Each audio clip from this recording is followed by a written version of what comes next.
Sikap hikmah dalam berdakwah. Dakwah dengan akhlak yang mulia maksudnya adalah mempraktekkan akhlak mulia sebagai sarana untuk mendakwahi umat manusia kepada kebenaran. Berikut adalah beberapa contoh praktek akhlak mulia dan hikmah serta dampak positifnya dalam dakwah. Cakupan akhlak mulia sangatlah luas. Di sini hanya akan dibawakan beberapa contoh saja. 1. Gemar membantu orang lain. Nabi SAW bersabda yang artinya, Allah akan senantiasa membantu seorang hamba selama ia membantu saudaranya. Karakter gemar membantu orang lain akan membuahkan dampak positif yang luar biasa bagi keberhasilan dakwah pemilik karakter tersebut.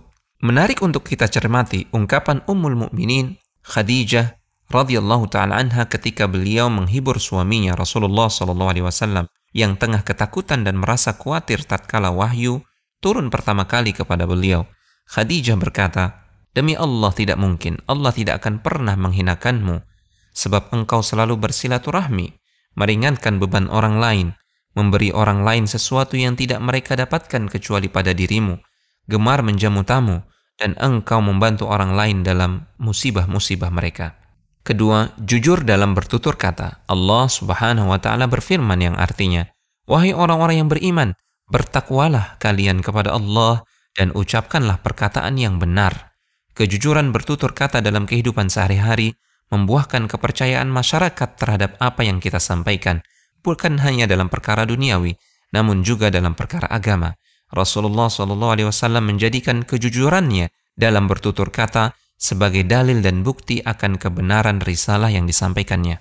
Ketiga, bertindak ramah terhadap orang miskin dan kaum lemah.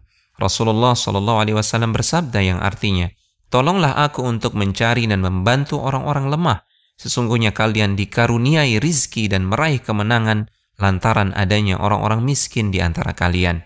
Bahkan Rasulullah SAW pernah ditegur langsung oleh Allah Ta'ala tatkala suatu hari beliau bermuka masam dan berpaling dari seorang lemah yang datang kepada beliau, karena saat itu beliau sedang sibuk mendakwahi para pembesar Quraisy. Kejadian itu Allah abadikan dalam surat Abasa. Namun setelah itu Rasulullah SAW amat memuliakan orang yang lemah tadi dan bahkan menunjuknya sebagai salah satu muadzin di kota Madinah. Orang tersebut adalah Abdullah ibnu Ummi Maktum radhiyallahu ta'ala anhu. Keempat, bersifat pemaaf terhadap orang yang menyakiti dan membalas keburukan dengan kebaikan. Allah Subhanahu wa taala berfirman, "Jadilah pemaaf dan suruhlah orang mengerjakan kebajikan serta jangan pedulikan orang yang jahil." Adapun potret praktik akhlak mulia ini dalam kehidupan Rasulullah SAW amatlah banyak, baik dengan sesama muslim ataupun dengan para musuh beliau dari kalangan orang-orang kafir dan kaum musyrikin. Kelima, menahan diri dari meminta-minta apa yang dimiliki oleh orang lain. Sifat ini lebih dikenal para ulama dengan istilah iffah atau afaf. Ini merupakan salah satu karakter para sahabat Nabi SAW, sebagaimana Allah menceritakan dalam Al-Quran yang artinya, orang lain yang tidak tahu menyangka bahwa mereka adalah orang-orang yang kaya karena mereka menjaga diri dari meminta-minta. Engkau, wahai Muhammad, mengenal mereka dari ciri-ciri mereka. Mereka tidak meminta dengan cara mendesak kepada orang lain.